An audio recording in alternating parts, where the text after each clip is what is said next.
Crescimento. Deus quer ter sua glória e virtude manifestada através de um povo santo, do qual Jesus é o Rei. O ajuntamento desses santos, denominado como igreja, é vivo, dinâmico e fértil. Ele cresce, aumenta, expande. Assim como toda a criação é frutífera, o Senhor espera que sua igreja produza frutos. A palavra mostra que esse crescimento passa por 3 esferas: a divina, a pessoal e a coletiva. Obviamente, elas não funcionam isoladamente, não são separáveis, mas denominá-las assim nos ajuda a entender melhor e praticar. Antes de tudo, temos que lembrar que Deus é o mantenedor do crescimento do seu povo. Vejamos alguns textos. O Senhor vos faça crescer e aumentar no amor uns para com os outros. Apolo regou, mas o crescimento veio de Deus, de modo que nem o que planta é alguma coisa, nem o que rega, mas Deus que dá o crescimento. Ora, o que planta e o que regam são um, e cada um receberá o seu galardão segundo o seu próprio trabalho, porque de Deus somos cooperadores. Lavoura de Deus, edifício de Deus sois vós. Também eu te digo que tu és Pedro, e sobre esta pedra edificarei a minha igreja, e as portas do inferno não prevalecerão contra ela. Assim vemos que Deus não está reformando sua igreja, restaurando, Ele está edificando. Ele mesmo é o arquiteto e construtor. Eu sou a videira, vós os ramos. Quem permanece em mim e eu nele, esse dá muito fruto, porque sem mim nada podeis fazer. Existe um outro aspecto quanto ao crescimento do corpo, que se trata da nossa contribuição pessoal. Pedro recomenda muita diligência para associar com vossa fé a virtude, com a virtude o conhecimento, com o conhecimento o domínio próprio, com o domínio próprio a perseverança, com a perseverança a piedade, com a piedade a fraternidade, com a fraternidade o amor. Porque essas coisas, existindo em vós e em vós aumentando, fazem com que não sejais nem inativos nem infrutuosos no pleno conhecimento do nosso Senhor Jesus Cristo. Justamente o que queremos, uma lista muito boa que evidencia uma atitude pessoal que não nos permite serem frutíferos. A oração em línguas traz edificação pessoal. Vós, porém, amados, edificando-vos na vossa fé santíssima, orando no Espírito Santo. O que fala em outra língua a si mesmo se edifica, mas o que profetiza edifica a igreja. A palavra alimenta, edifica, traz crescimento. Despojando-vos, portanto, de toda maldade e dolo, de hipocrisia e invejas e de toda sorte de maledicência, desejai ardentemente, como crianças recém-nascidas, o genuíno leite espiritual, para que por ela vos seja dado o crescimento para a salvação.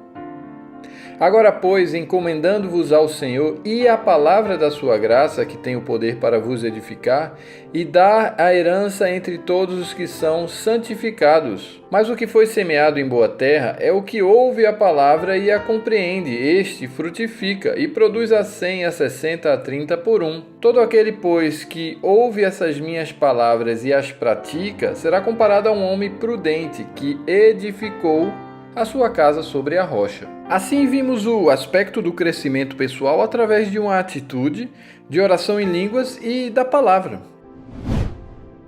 Existe outro aspecto do crescimento da igreja que é o coletivo. Existe uma estrutura que procede de Deus.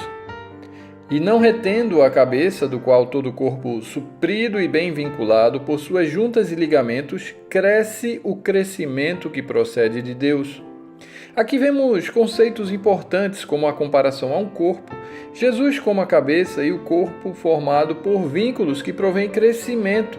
E ele mesmo concedeu uns para apóstolos, outros para profetas, outros para evangelistas e outros para pastores e mestres, com vistas ao aperfeiçoamento dos santos para o desempenho do seu serviço, para a edificação do corpo de Cristo, até que todos cheguemos à unidade da fé e do pleno conhecimento do Filho de Deus, a perfeita varonilidade, à medida da estatura da plenitude de Cristo, para que não mais sejamos como meninos agitados de um lado para outro e levados ao redor por todo vento de doutrina, pela artimanha dos homens, pela astúcia com que induzem ao erro. Mas, seguindo a verdade em amor, cresçamos em tudo naquele que é o cabeça, Cristo, de quem todo o corpo bem ajustado e consolidado pelo auxílio de toda a junta, segundo a justa cooperação de cada parte, efetua o seu próprio aumento para a edificação de si mesmo em amor. os 5 ministérios dados à igreja para edificação, para ajustar o corpo, onde cada um dá a sua justa cooperação, e em amor esse corpo aumenta e cresce. Efésios 2:20 fala: edificados sobre o fundamento dos apóstolos e profetas, sendo ele mesmo, Cristo Jesus, a pedra angular, no qual todo edifício bem ajustado cresce para santuário dedicado ao Senhor, no qual também vós juntamente estáis sendo edificados para a habitação de Deus no Espírito. Aqui a ilustração agora é de um edifício para a habitação de Deus. Ainda nessa esfera coletiva, vemos que os dons espirituais estão à disposição da edificação da igreja. Assim também vós, visto que desejais dons espirituais, procurai progredir para a edificação da igreja. Mas o que profetiza, fala a homens, edificando, exortando e consolando. O que fala em outras línguas, a si mesmo se edifica, mas o que profetiza, edifica a igreja. A atitude coletiva, unânime, coordenada desse corpo também contribui para o crescimento. A igreja, na verdade, tinha paz por toda a Judéia, Galiléia e Samaria, edificando-se e caminhando no temor do Senhor e no conforto do Espírito Santo, cresciam em número. Finalmente, podemos concluir que Deus dá o crescimento, através de pessoas piedosas, vinculadas e sujeitas. Crescimento divino, pessoal e coletivo, tudo para salgar e iluminar essa terra.